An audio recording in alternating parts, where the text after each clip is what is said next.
మేము ముట్టుటిగా బువ్వ తింటానికి కలిసినాం గంతే. సీక్రెట్ మీటింగ్ ఏం కాదు, ఉత్త పుణ్యానికి బద్నాం చేస్తుండ్రు అని గాళ్ళు చెప్పిండ్రట పార్టీ పెద్దలకు. గదేనుల్లా మొన్న 10 మంది కాంగ్రెస్ ఎమ్మెల్యేలు సీక్రెట్ గా మీటింగ్ పెట్టిండ్రని చర్చాయే కదా.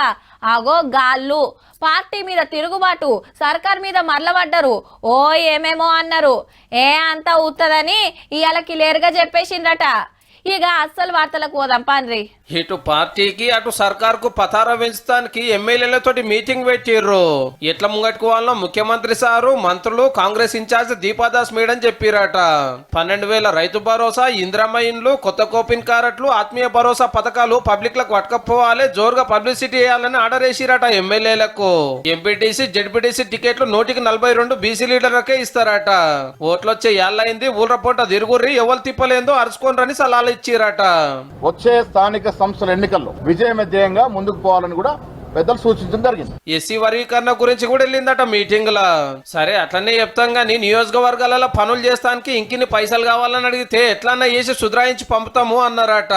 సర్కార్ సంతకాల ఎంత ఉంది, ఎంత వస్తుంది, ఎంత పోతుంది పెద్ద టీవీలో లెక్కలు చూపించిరట.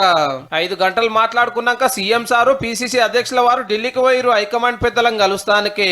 సూర్యాపేటలో పెద్ద బహిరంగ సభ చేసి రాహుల్ గాంధీ గారిని ఎస్సీ వర్గీకరణ మీద మెదక్ జిల్లాలో ఖార్గే గారిని ఆహ్వానించాలని ఏరే పార్టీలకి వచ్చిన ఎమ్మెల్యేలు తీన్మార్ మల్లన్న ఈ మీటింగ్ అయితే రాలే.